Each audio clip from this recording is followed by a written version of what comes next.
Hello and very warm welcome to all of you. I am your host Girish Kulkarni और सभी का स्वागत है day 3 of 4 days GST certification course में, जो है annual return and reconciliation statements of GST पे।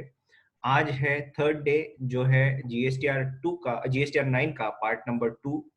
हमने जीएसटीआर 9 और जीएसटीआर 9C यानी कि एनुअल रिटर्न और रिकंसिलिएशन स्टेटमेंट्स, इसके बेसिक्स देखे, इसके रिलेटेड जो भी डेटा कंपाइलेशन है वो कैसे करना चाहिए, क्या करना चाहिए इसके बारे में, और उसके रिलेटेड एप्लीकेबिलिटी की जो भी एफएक्यूज है वो फर्स्ट डे में देखे। उसके बाद सेकेंड डे में हमने जीएसटीआर 9 में यानी कि एनुअल रिटर्न में जितने भी टेबल्स लायबिलिटी रिलेटेड है उतने के बारे में देखा। और आज है पार्ट 2, जिसमें हम लोग वो सारे टेबल्स ऑफ जीएसटीआर 9 देखेंगे जो इनपुट टैक्स क्रेडिट लायबिलिटी से रिलेटेड है और अदर मिसलेनियस रिक्वायरमेंट्स जिसमें पूछे गए हैं।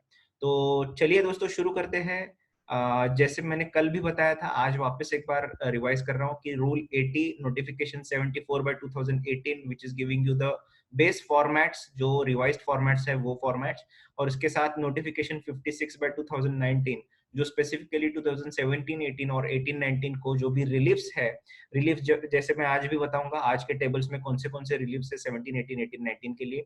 तो उस हिसाब से जो रिलीफ्स की लिस्ट है वो नोटिफिकेशन 56 में आपको मिलेगी। तो you have to keep all these three notifications handy with you, along with the press release by finance ministry giving clarifications related to various doubts represented by trade associations and a response to them given on 3rd July 2019। ये सब आप handy रखो। इसके related links मैंने पिछले videos के description box में दिए हैं, तो आप वहां से रेफर कर सकते हो। तो चलिए दोस्तों, आज के जो टॉपिक है उसमें पहले तो हम लोग जो मिसलेनियस कुछ टेबल्स है वो क्विकली कवर कर लेते हैं और then we will straightly go to ITC related schedules. तो सबसे पहले आज शुरू कर रहा हूँ 15th। कौन से मिसलेनियस शेड्यूल्स है वो जानेंगे पहले। तो 15 से लेकर 19 तक all other information related information हमको फर्निश करना है। तो वो क्या है? तो 15 शेड्यूल पूछता है demands and refunds, obviously related to GST regime. 16 table पूछता है information on supplies received from A composition tax payer, B deemed supply under section 143, और C goods sent on approval basis. ये तीन कैटेगरीज है 16 में। 17 और 18 talks about the HSN code wise summary of outward supplies। और उसके बाद 19 जो है वो लेट फीस पेएबल। ये जो लेट फीस है वो जीएसटीआर 9 लेट भरने की है, जिसके बारे में हमने डे 1 में डिटेल में डिस्कशन किया हुआ है। तो उसके रिलेटेड फर्निश करनी है डिटेल्स टेबल 19 में। बट ज्यादातर केसेस में 19 will be blank if it the return is filed before the due date. If it is furnished after the due date, then this table needs to be filled in. Probably it will give you automated late fees getting auto populated there. तो इसमें अभी tables quickly देख लेते हैं। Table 15 जो है, it asks you all the details about demands and refunds pertaining to GST regime. तो इसमें आप देख सकते हो कि ए टू जी इंफॉर्मेशन पूछे हैं, जिसमें ए से लेके डी तक रिफंड रिलेटेड इंफॉर्मेशन है एंड ई एफ जी में डिमांड्स रिलेटेड इंफॉर्मेशन पूछी है। इसमें कॉलमनर फॉर्मेट में सेंट्रल स्टेट आईजीएसटी, उसके बाद सेस इंटरेस्ट पेनल्टी और लेट फी, इसके साथ इंफॉर्मेशन पूछी है। तो फॉर एग्जांपल एक आध ऑर्डर में अगर पेनल्टी की भी ऑर्डर है और लेट फी भी उसमें है, इंटरेस्ट भी स्पेसिफाई, तो you have to mention all the amounts. ठीक है। तो इसमें क्या है, ए टू ई में जो ए टू डी में जो डिमांड्स है तो उसके रिफंड्स है उसके बारे में इंफॉर्मेशन देनी है। तो उसमें 4 कैटेगरीज पूछे उन्होंने कि टोटल रिफंड हमने क्लेम कितना किया था, टोटल रिफंड सैंक्शन कितना हो गया, sanction mean sanction with order. उसके बाद टोटल रिफंड रिजेक्ट कितने हो गए, अगर आपका रिफंड के रिफंड में कुछ डिफेक्ट्स, रिफंड एप्लीकेशन में कुछ डिफेक्ट्स हो, तो after giving you right opportunity of being heard और फिर भी वो सेटिस्फाई नहीं होता है ऑफिसर, तो उस केस में आपका रिफंड एप्लीकेशन रिजेक्ट हो सकता है। तो reject, obviously there is a recourse in terms of appeal against the refund order, but वो जैसे वो रिजेक्ट हो गया तो रिजेक्टेड रिफंड ऑर्डर के केस की डिटेल्स यहाँ पे आपको देनी है, सैंक्शन की यहाँ पे देनी बी में और सी में रिजेक्टेड की। उसी के साथ साथ जिसपे कोई भी स्टेटस नहीं अप्लाई हुआ है और उस पे कोई भी डिसीजन हुआ नहीं अभी तक, इट इज इन प्रोसेस, उसको आपको डी में देना है। तो ये 4 चीजें रिफंड के बारे में है। उसके बाद 3 चीजें डिमांड्स के बारे में, जब भी एडजुडिकेटिंग अथॉरिटी ने आपका ऑर्डर पास किया हुआ है और डिमांड रेज किया हुआ है, तो उस डिमांड से रिलेटेड इन्फॉर्मेशन EFG में पूछनी है। बड़ा सा सिंपल सा टेबल है ये, लेकिन इसके लिए इन्फॉर्मेशन कंपाइल करना काफी इंपॉर्टेंट चीज है। In general course that information is available with the tax payer, so no need to obtain it with extra effort. दूसरी चीज ये है कि 17, 18 और 18, 19 के लिए, जैसे मैंने बोला था, notification you to refer 56/2019 dated 4th November 2019। इसमें क्लियरली बताया गया है कि table 15 is optional for these 2 years 17, 18, 18, 19। तो इसमें इंफॉर्मेशन ना भी भरे तो चलेगा। ये basically initial years of GST implementation है, तो टैक्स पेयर को थोड़ी सी छूट दी हुई है कि ये इंफॉर्मेशन नहीं फर्निश की तो भी चलेगा। Probably if the case gets picked up for assessment or scrutiny, in that case this information may be asked for by the officer. इसीलिए ये रेडी करके रखने में कुछ भी बुराई नहीं है। आगे चलते हैं दोस्तों, table number 16। Table number 16 as I told you talks about 3 different points. Point number A, supplies received from composition taxable persons. अभी जहां पे भी हम लोग प्रोक्योरमेंट्स कर रहे हैं, और प्रोक्योरमेंट्स के केस में लेट्स से कि जो भी सप्लाई है, वो सब सप्लायर है, वो कॉम्पोजिशन टैक्सेबल पर्सन है। वो कैसे जानेंगे हम लोग? तो हमारे पास टैक्स इनवॉइस नहीं होगी, बिल ऑफ सप्लाई होगा, उसने इशू किया हुआ। और इसी के साथ साथ दोस्तों हम लोग और एक चीज से जान सकते हैं कि उसके बिल ऑफ सप्लाई पे क्लियरली लिखा हुआ रहता है कि composition taxable person not eligible to collect the taxes. तो इसके ऊपर से हम लोग वैसे सारे बिल्स इकट्ठा कर सकते हैं और उसका डिटेल यहाँ पे फर्निश कर सकते हैं पॉइंट नंबर ए में, टैक्सेबल वैल्यू और टैक्सेस के सहित। इसके साथ डीम्ड सप्लाई अंडर सेक्शन 143। ये कौन सा है section 143? So section 143 talks about job work procedural part. Job work में जॉब वर्कर को ऑप्शन दिया गया, प्रिंसिपल मैन्युफैक्चरर को ऑप्शन दिया गया है कि he can clear the goods from his place of his principal place of business और the place from where he is buying the input. वहां से सीधा वो जॉब वर्कर की प्लेस तक गुड्स भेज सकता है without issuing a tax invoice. वहां पे वो चलन इशू करेगा रूल 54, 55 रेफर करके, और इसके साथ साथ वो मटेरियल भेजेगा विदाउट पेमेंट ऑफ टैक्स का ऑप्शन यूटिलाइज करके, और उसको भेजे गए इनवॉइस वो चलन के डेट के से कैलकुलेट करते हुए इनपुट के लिए 1 साल और कैपिटल गुड्स के लिए 3 साल के अंदर अंदर वो गुड्स प्रोसेस करके या वैसे वापस लाना है। 1 year in case of inputs and 3 years in case of capital goods except jigs, dies and fixtures। तो ऐसा है कि दोस्तों इस केस में अगर वो टाइम पे गुड्स नहीं लाए तो उसको डीम्ड सप्लाई माना जाएगा as per section 143 read with supply section 7(1). तो इस केस में ऐसे कुछ अगर सप्लाई है तो इसका डिटेल यहाँ पे आपको देना पड़ेगा। इसी के साथ साथ goods sent on approval basis, जब भी गुड्स अप्रूवल या रिजेक्शन बेसिस पे भेजे जाते हैं तो वैसे सारे goods sent on approval basis का यहाँ पे डिस्क्लोजर देना है। लेकिन as per notification 56 section 16A, B and C, sorry table 16A, B and C optional है 17, 18, 18, 19 ईयर के लिए। लेकिन मैंने बताया जिस जानकारी के लिए कि इसमें कौन सी इंफॉर्मेशन आ जाएगी। इसमें से 143 और जॉब वर्क पे हमारा सीरीज ऑफ वीडियोस है, उसका लिंक मैं ऊपर कॉर्नर में दे रहा हूँ, आप चाहिए तो उसको रेफर कर सकते हो to understand in detail what is job work, what are job work procedures, उसके रिलेटेड सर्कुलर्स जो है इसमें से डिपार्टमेंट के क्या एक्सपेक्टेशन है प्रोसीजर फॉलो करते टाइम, और जॉब वर्क को कंप्लायंस क्या क्या करना है, ये सारे डिटेल्स आपको उस वीडियो सीरीज में मिल जाएंगे। आगे है टेबल 17, 18 एंड 19, जिसमें डिटेल्स पूछे हैं। मैंने 19 के बारे में बोला आपको कि लेट फीस अगर एप्लीकेबल हो जाएंगी, लेट हम लोग फाइल कर रहे हैं जीएसटीआर 9 तो ही 19 टेबल पिक्चर में आएगा, otherwise it will B Neil. 17 और 18 के बारे में बात करेंगे दोस्तों। हमको पता है कि जीएसटीआर 1 जब हम लोग फाइल करते हैं मे बी मंथली और बेस्ड ऑन आवर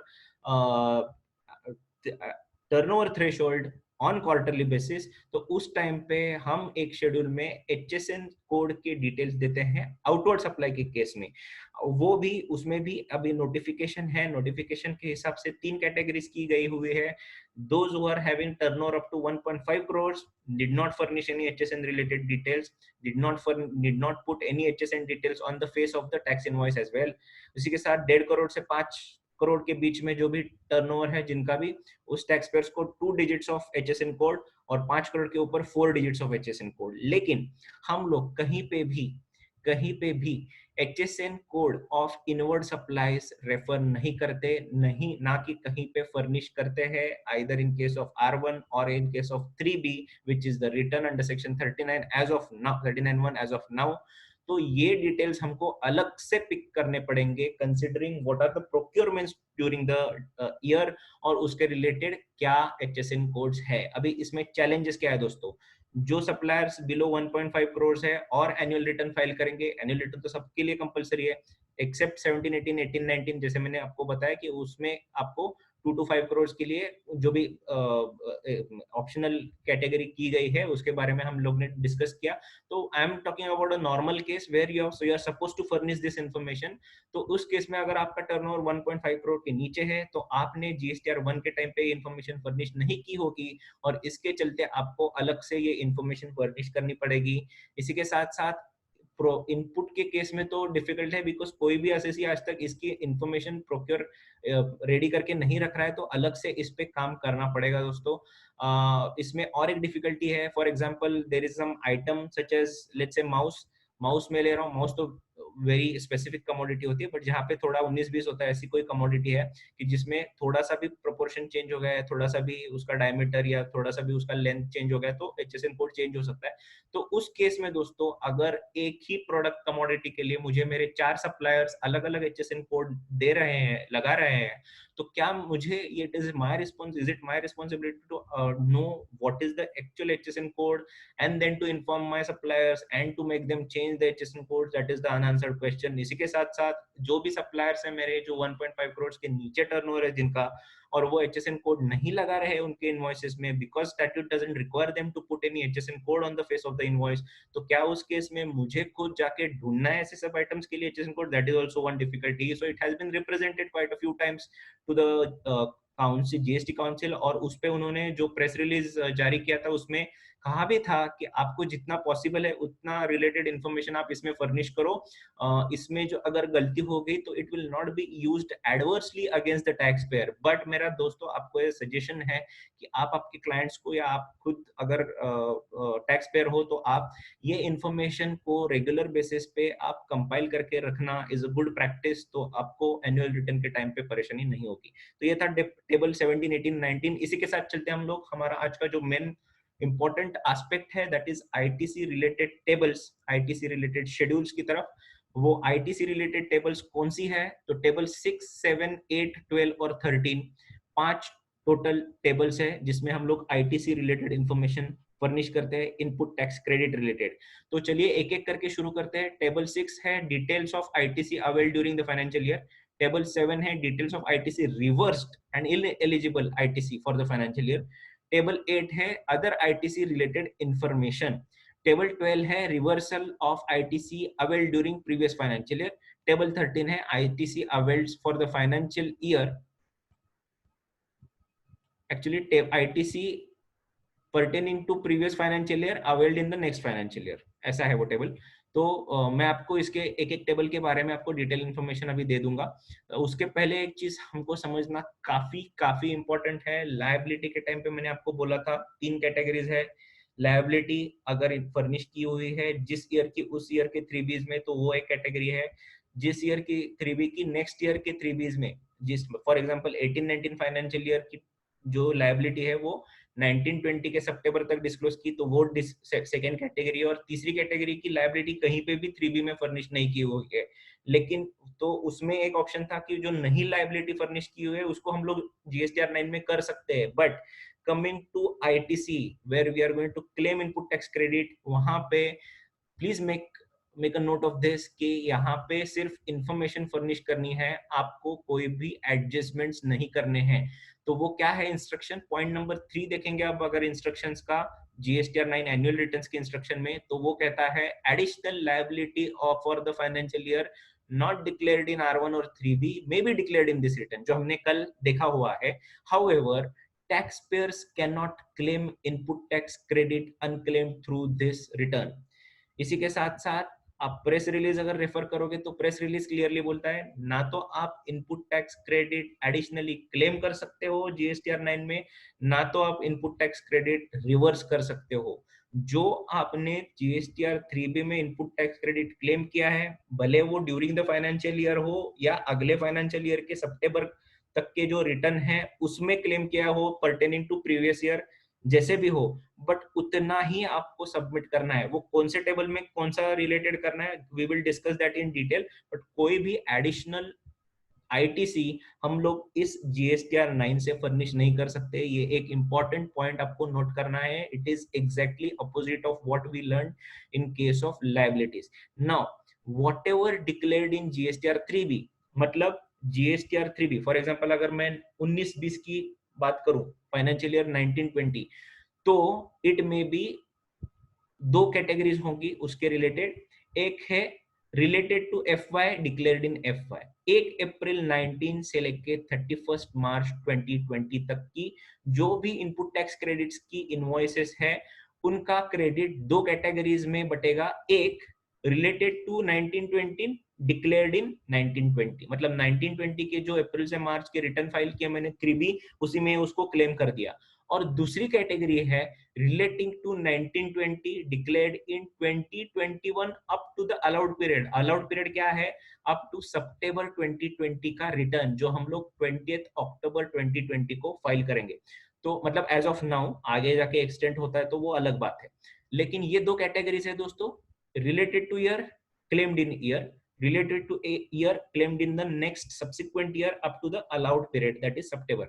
तो ये दोस्तों दो कैटेगरीज हैं, और ये दो कैटेगरीज आपको पहले करवा के लेने हैं आपके रिलेटेड डेटा से। सो 3B आपको लेने हैं अप्रैल से लेके मार्च तक, उसमें आपको कैटेगराइज करना है पहले उस रिलेटेड, उस फाइनेंशियल ईयर रिलेटेड कितना आपने आईटीसी क्लेम किया है।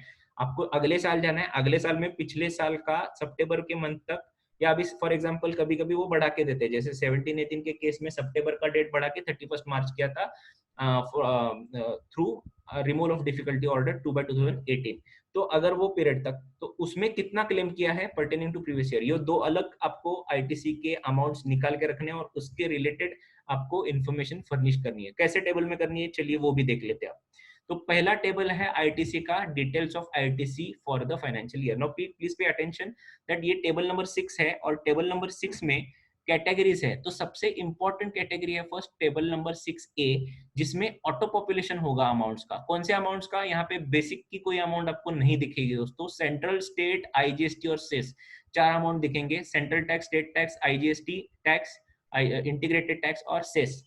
इसमें total amount of input tax credit availed, अभी ये कौन सी दिखेगी आपको अमाउंट, तो 3B में जो भी आपकी जो ग्रॉस आईटीसी की अमाउंट है वो यहाँ पे आपको दिखेगी। तो उसके केस में दोस्तों हमको क्या करना है फिर, ये ऑटो पॉपुलेटेड एक तो वेरीफाई करो आप आपके 3B जो फाइल्ड है उनसे। Definitely in 99.9% cases it will match. If it is not matching, it may be due to some technical problem which we have faced in few of the cases, wherein after registering the call with the help desk that has got resolved, तो आपको वो करना पड़ेगा। So first thing you need to do is match this particular auto populated amount with your already filed 3B final copies। उसके बाद हमको क्या करना है, तो this is the important exercise that we have to do. As I have already told you that no extra credit can be claimed from GSTR 9 than the one credit which was availed at the time of filing GSTR 3B। तो यहाँ पे हमको क्या करना है, हमको सिर्फ ये A वाली अमाउंट को बाइफरकेट करके दिखाना है। कैसे बाइफरकेट करके दिखाना है, तो various categories of input tax credit and then various types. कौन से टाइप से, inputs, capital goods and input services. Now I am just telling you the requirements of this table. Applicability थोड़ी थोड़ी अलग है, 17-18, 18-19 के अलग है, और बाकी सालों को नॉर्मल एप्लीकेबिलिटी। तो पहले नॉर्मल डिस्कस करेंगे, फिर एग्जेम्पशन रिलीफ डिस्कस करेंगे। तो पहली कैटेगरी है B, inward supplies other than inputs and inward supplies liable to reverse charge but include services received from SEZ. तो ये है नॉर्मल आपके इनवर्ड सप्लाईज, जो नॉर्मल प्रोक्योरमेंट से आपके परचेसेस है, परचेज ऑफ इनपुट्स है, परचेज ऑफ कैपिटल गुड्स है, परचेज ऑफ इनपुट सर्विस है। तो ये तीन कैटेगरीज में आपको करके दिखाना है। तो ये पहला इंफॉर्मेशन हो गया। Now normally you have this information, ये कैटेगरी वाइज, बट ये आपके पास टाइप वाइज नहीं है, टाइप ऑफ क्रेडिट वाइज नहीं है। तो please make it a habit at the time of compiling the data at every period you categorize into these three categories so that it is not difficult for you to furnish the information at the end of the year through GSTR 9। इसके बाद दोस्तों दूसरी और तीसरी category हम लोग साथ में पढ़ेंगे, सी और डी, 6C और 6D।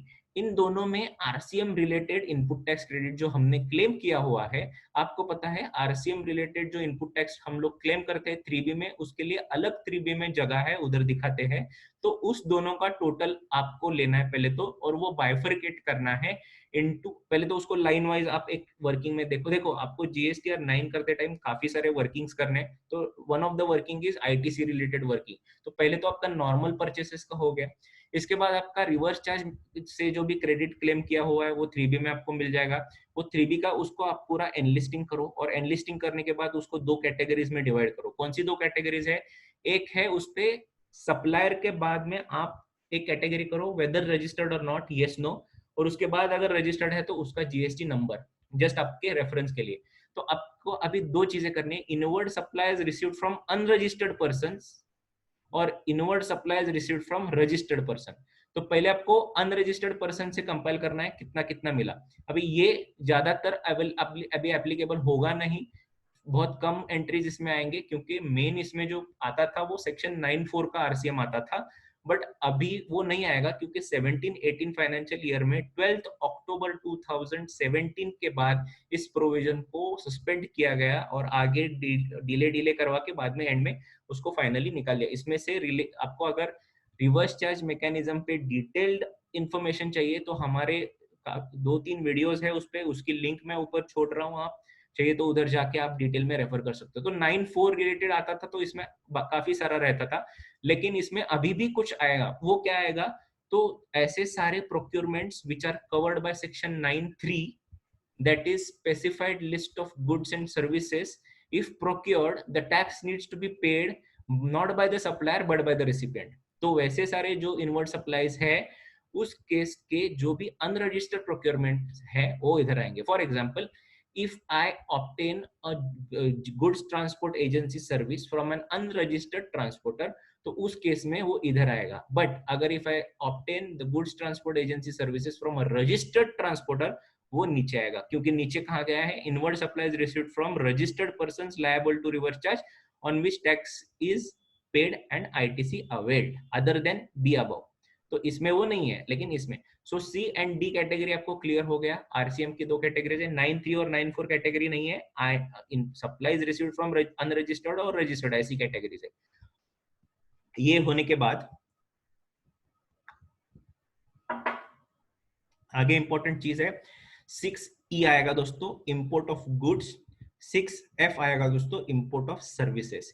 अभी इंपोर्ट ऑफ गुड्स में दो कैटेगरीज है, इनपुट्स एंड कैपिटल गुड्स, और सर्विसेज के अलग से कैटेगरी दी हुई है। तो इसमें आप इंपोर्ट्स पे जो भी आईजीएसटी पे किया हुआ है वो आप उसमें ऐड कर सकते हो। उसके बाद आएगा आईएसडी से रिसीव किया हुआ इनपुट टैक्स क्रेडिट। उसके बाद आएगा अमाउंट ऑफ आईटीसी रिक्लेम्ड। अभी ये कौन सा है रिक्लेम्ड? तो यहाँ पे वो कवर्ड नहीं है ऐसा वाला रिक्लेम्ड। रिक्लेम मतलब क्या? फॉर एग्जांपल हम लोग क्रेडिट रिवर्स करते हैं काफी बार, because let's say payment was not made in 180 days as per section 62 of the CGST act. हमको अगर पेमेंट 180 डेज के अंदर नहीं किया है तो आईटीसी रिवर्स करना पड़ता है, लेकिन whenever after that the payment is made you can re-avail the credit। so ये जो reclaimed है वो क्रेडिट है, तो वैसे कुछ क्रेडिट है तो यहाँ पे ले सकते हो आप। उसके बाद इसका टोटल आएगा। ओके, अभी क्या होगा I माइनस ए, तो ये जो मैंने डिस्टिंग्विश करके दिखाया हुआ है आईटीसी, इसमें और ऑटो पॉपुलेटेड में जो भी डिफरेंस है वो इधर आएगा। तो ideally when I am bifurcating this amount into these heads, तो इसमें और इसमें डिफरेंस होना ही नहीं चाहिए। तो आइडियल सिनेरियो में ये ब्लैंक आएगा आपका, ठीक है। दूसरी चीज, जो क्रेडिट हम लोग 3B से नहीं लेते लेकिन हमारे इलेक्ट्रॉनिक क्रेडिट में रिफ्लेक्ट होता है, ऐसा कौन सा क्रेडिट है? ट्रान 1 ट्रान 2 क्रेडिट। तो वो इधर अलग से हमको दिखाना है, K&L, ट्रान 1 ट्रान क्रेडिट ट्रान 2, ये दोनों इधर आ गए। और any other ITC availed but not specified above, ये इधर आएगा जो डायरेक्ट आपके इलेक्ट्रॉनिक क्रेडिट में आ रहा है। इसके बाद आपको टोटल आईटीसी अवेल्ड मिलेगा। तो ये है दोस्तों total ITC availed. Ideally it will be your amount claimed through 3B plus your transitional credit, इतना आएगा आपका टोटल इनपुट टैक्स क्रेडिट। इसके आगे हमको क्या करना है? तो ये तो क्रेडिट था आपका जो 3B ऑटो पॉपुलेट हो रहा है वो only related to that year था, मतलब लेट्स से मैं 18-19 का फाइल कर रहा हूँ तो यहाँ पे जो ऑटो पॉपुलेटेड होगा वो 18-19 का होगा। लेकिन आप तो बोलोगे कि सर यहाँ पे आपने बोला कि रिलेटिंग टू FY और क्लेम्ड इन नेक्स्ट FY, उसको क्या करेंगे? आता हूं उस पे भी, वो अलग जगह पे डिस्क्लोज करने हैं, वो यहाँ पे ऐड नहीं करने हैं। तो ऐसे सारे क्रेडिट्स जो हम लोग फाइनेंशियल ईयर से रिलेटेड है बट नेक्स्ट फाइनेंशियल ईयर के सितंबर तक या अलाउड किए हुए डेट तक उसको क्लेम करते हैं, उसको दिखाने की जगह अलग है, उसके बारे में अलग से बात करेंगे। उसके पहले हम लोग डिस्कस करेंगे कि आईटीसी के रिवर्सल हमको कहाँ पे दिखाने हैं। इसीलिए मैंने ग्रॉस की बात की क्योंकि यहाँ पे नेट हो जाएगा। कैसे नेट हो जाएगा? जो भी रिवर्सल्स है दोस्तों, आपको पता है कि जीएसटीआर 3B में हम लोग रिवर्सल ऑफ आईटीसी को अलग से दिखाते हैं, तो उसको हम लोग को यहाँ पे कैटेगराइज करके दिखाना है। कैसे कैटेगराइज करके दिखाना है? तो रूल 737, 39, 42, 43 इन सबका रिवर्सल हमको अलग अलग करके दिखाना है। तो हमने जितना भी रिवर्सल किया हुआ है इनपुट टैक्स क्रेडिट का, वो हमको आइडेंटिफाई करना है। जैसे कि रूल 37 है, 180 डेज के पहले पेमेंट नहीं किया, we reverse the credit, that will come under this category. 39 ISD से related reversal. Rule 42 input tax credit which is related to common inputs या input services which are used for producing taxable as well as exempt goods read with section 17(2), यहाँ पे reversal होगा। 43 input tax credit related to capital goods which are used to manufacture taxable as well as exempt good read with section 17(2), वो यहाँ पे reverse होगा as per section 17(5). now this is a very important tag, थोड़ी सी confusing है इसलिए मैं उसको थोड़ा डिटेल में डेलिब्रेट करूंगा उस पे। 17(5) अगर आप देखते हो तो दोस्तों 17(5) सेक्शन कौन सा है? 17(5) section talks about block credits, जो क्रेडिट हमें एलिजिबल ही नहीं है।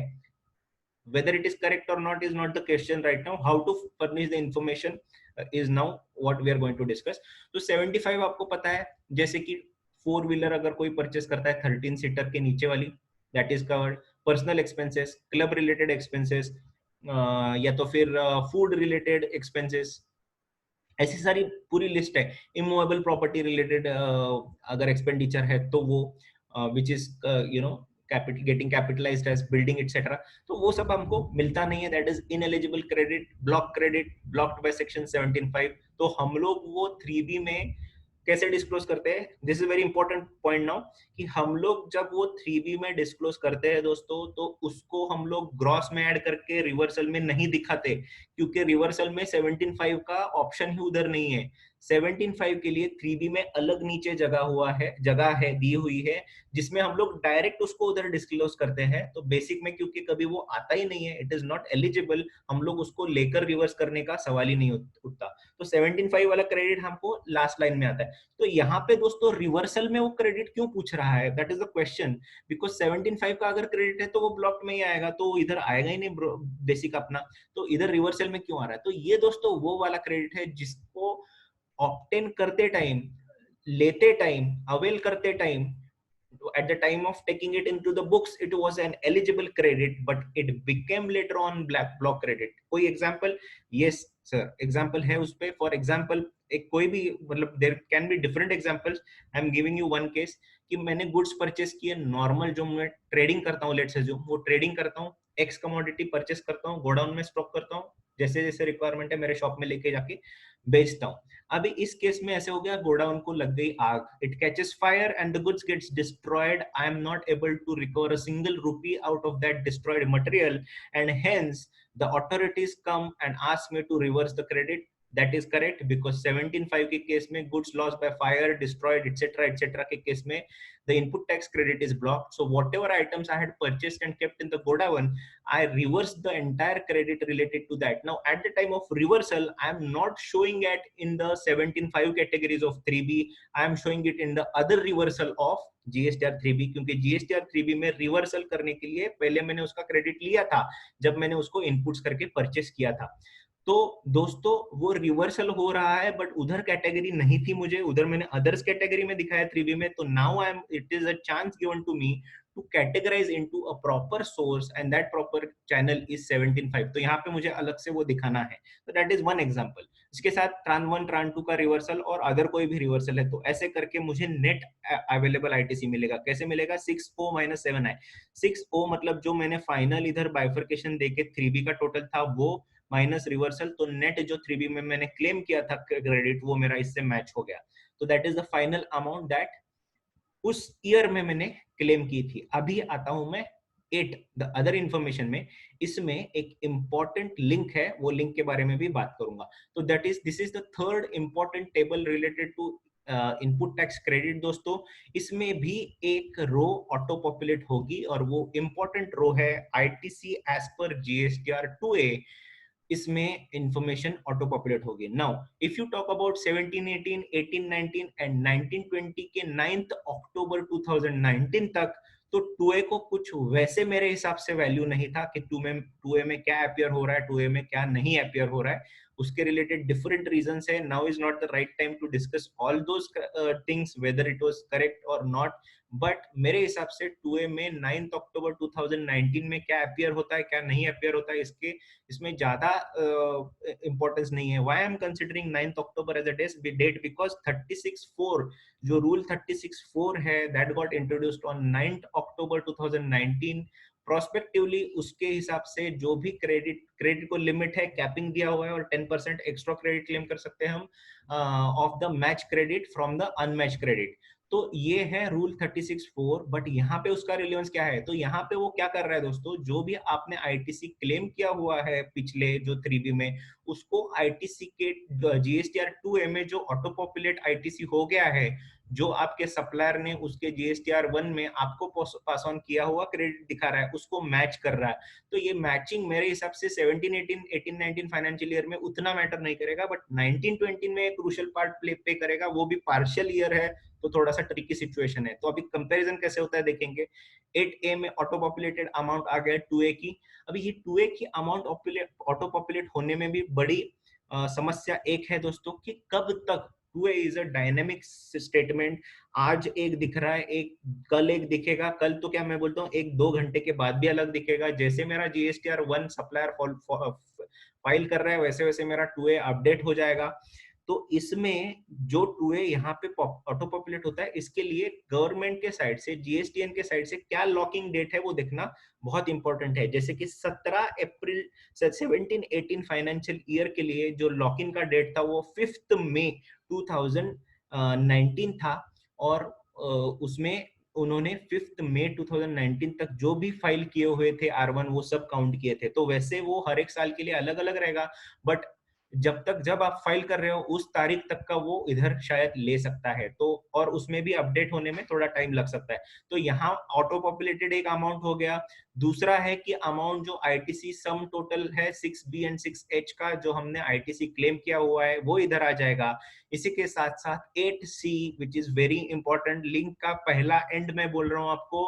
ITC claimed in ITC on inward supplies other than imports and inward supplies liable to reverse charge received during 17-18 but availed during April to September 18. Now ये this is old format जो GSTN वैसे के वैसे ले रहा है, इसीलिए इसका वर्डिंग ऐसा है कि 17-18 बट अवेल्ड इन April 19. तो इसको आप ऐसे पढ़ो कि फाइनेंशियल ईयर से रिलेटेड है बट नेक्स्ट फाइनेंशियल ईयर के अलाउड डेट तक किया हुआ है, क्योंकि पहले April to September 18 था, फिर April to March 19 हो गया, फिर 18-19 के लिए वो स्टिल इट इज September 19.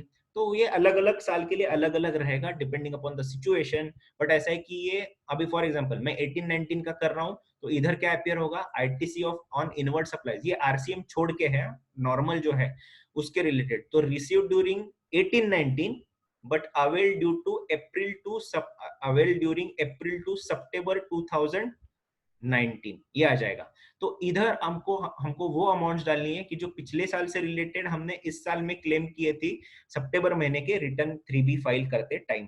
तो वो इधर आ गया. इसका दूसरा एंड जो है मैं आगे चल के बोलूंगा कहाँ पे आपको मैच करवाना है ये अमाउंट. तो ये एक एंड आ गया. इस पे अभी डिफरेंस आएगा कि 2A में जो है वो तो पूरा साल का है, आप वो पहले साल में लेते हो या दूसरे साल में लेते हो. 2A में तो टोटल आएगा, तो टोटल वो मैच कर रहा है पिछले साल में जो क्लेम किया था, मतलब जिस साल का उस साल में क्लेम किया था उससे और इससे जो नेक्स्ट ईयर में क्लेम किया, तो इन दोनों के टोटल से वो कंपेयर कर रहा है 2A, so A minus B plus C, इन दोनों का टोटल A में से माइनस करके दिखा रहा है। तो इसमें तो अगर पॉजिटिव टोटल आती है तो इसका मतलब है, डिफरेंस पॉजिटिव आता है तो इसका मतलब है 2A में ज्यादा अमाउंट दी थी, और अगर निगेटिव आता है तो आपने ज्यादा क्रेडिट क्लेम किया था 2A से, ऐसे दो उससे इंप्लीकेशंस आ रहे हैं। तो आगे चल के बड़ी चालाकी से उन्होंने E और F पॉइंट रखे हैं। वो बोलते हैं कि अगर ये अमाउंट पॉजिटिव है, जिसका मतलब है कि आपका 2A में ज्यादा अमाउंट दिख रहा है और आपने कम लिया हुआ है, तो आप उसको कैटेगराइज करो आइदर E में या F में। तो क्या है E और F? तो ITC available but not availed, मेरे 2A में गिरा था लेकिन मैंने उसको टाइम लिमिट तक क्लेम नहीं किया, तो मेरा गया वो क्रेडिट। तो उधर तो डालो आइदर, या तो बोलते कि एफ में डालो कि ITC available but ineligible, building से रिलेटेड क्रेडिट है, मैंने सीमेंट परचेस किया, स्टील परचेस किया और फैक्ट्री बिल्डिंग बनाए।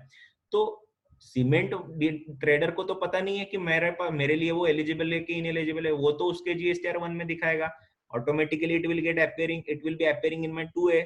Now it is up to me whether I have to claim it or not. So I don't claim it. I show it under section 75. But मेरे 2A में तो आ रहा है, तो 2A में आ रहा है, मैंने क्लेम नहीं किया है, इधर डिफरेंस में आ रहा है, तो मैं इधर मुझे डालना चाहिए ideally ITC available but ineligible.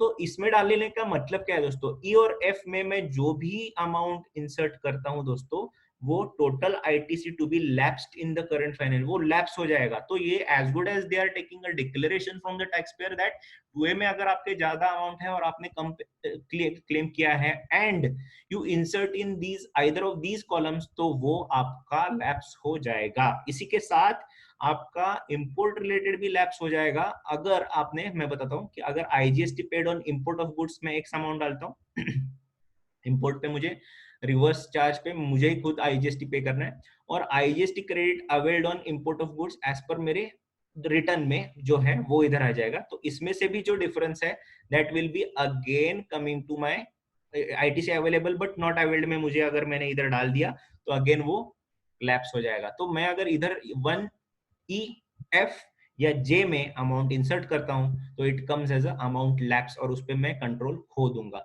तो यहाँ पे अगर आपको रिजर्व रखना है ये और आप नहीं कंफर्म हो, तो आप इधर अमाउंट अगर नहीं भी डालते हो तो I think it will accept और कुछ आपको इशू नहीं होगा। Then you can take a call, you may leave that credit और you may avail it. But इधर अगर डिफरेंस है तो मतलब इसका मतलब है कि 2A में अमाउंट ज्यादा है, या तो फिर निगेटिव डिफरेंस है तो you there may be notice flowing to you कि आपने शायद इनएलिजिबल क्रेडिट लिया है, क्योंकि आपके सप्लायर ने तो ये उनके जीएसटीआर 1 में आपको दिखाया ही नहीं है।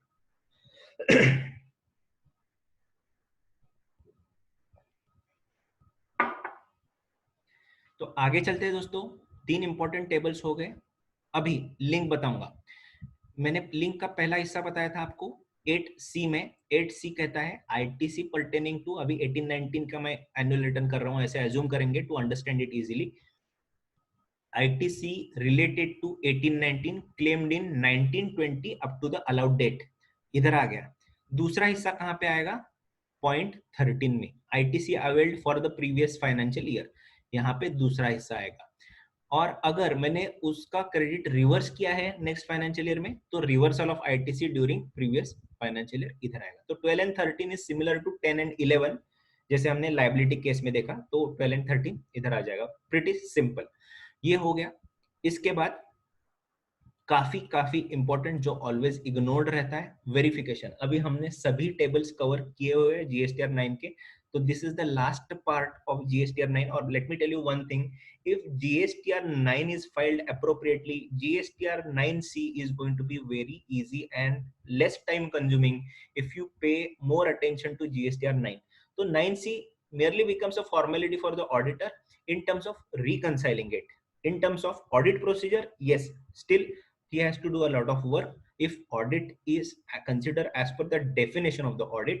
But as far as the scope of the reconciliation statement is concerned and explained by the authorities in press release of 3rd July, it will be only pertaining to the reconciling figures of audited financial statements along with the annual return. तो annual return in this case becomes very very important document, और इसके लिए annual return ही ठीक तरीके से file करना बहुत बड़ी जिम्मेदारी है टैक्स पेयर की। अभी ये कौन फाइल करता है, तो always it is a tax payer taxable person who is filing, because कौन साइन कर रहा है, जो ऑथोराइज सिग्नेटरी है टैक्स पेयर का वो कर रहा है।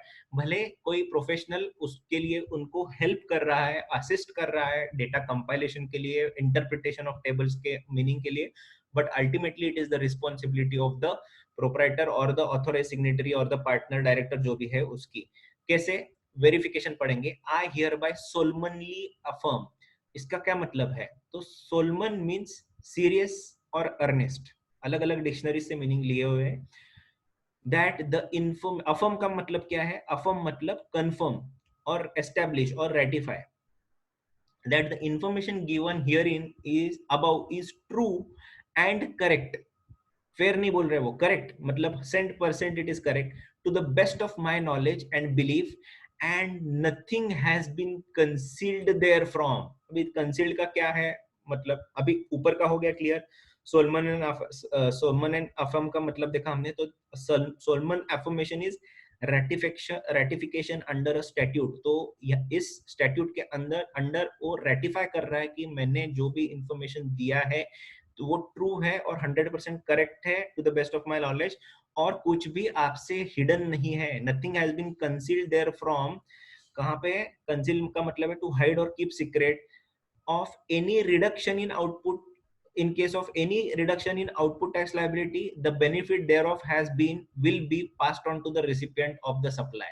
मतलब वो बोल रहा है कि अगर इस केस में कुछ भी reduction in output tax liability होता है या कुछ होता है तो उसका बेनिफिट मैं पास ऑन करने के लिए रेडी हूँ, और नीचे सिग्नेचर है। तो ये वेरिफिकेशन इंपॉर्टेंटली अंडरस्टैंड करके इसका seriousness of signing the GSTR 9 किसी ने अंडरस्टैंड करना चाहिए। तो on this note I would like to inform you all that we have covered all the tables of GSTR 9। उसमें क्या इंफॉर्मेशन फर्निश करनी है, उसके बिहाइंड थॉट प्रोसेस क्या है और कैसे उसको कंपाइल करना है, ये हमने देखा। और इसी के साथ साथ 9 GSTR 9 का पार्ट हमारा खत्म होता है। इसी के साथ हम अगले सेशन में 9C रिलेटेड डिटेल्स देखेंगे, टेबल्स की उसमें इंफॉर्मेशन कैसे फर्निश करनी है, कहाँ से इंफॉर्मेशन उसके लिए हमको कलेक्ट करनी है, उसकी डिटेल्स देखेंगे from auditors point of view. और इसी के साथ I would like to thank you all for joining this session and being part of this certification course। I thank you so much। Do not forget to like, share, subscribe to our channel and press the bell icon to get latest updates। आपके जो भी सुझाव है, आपको ये video कैसा लगा, आप सब कमेंट्स में आप बता सकते हो। इसी के साथ साथ टैक्समन पब्लिकेशन का GST audit and annual return से रिलेटेड जो पब्लिकेशन है उसकी एक लिंक मैं आपको डिस्क्रिप्शन बॉक्स में दे रहा हूं। If you want you can purchase it from amazon.in। Thank you so much.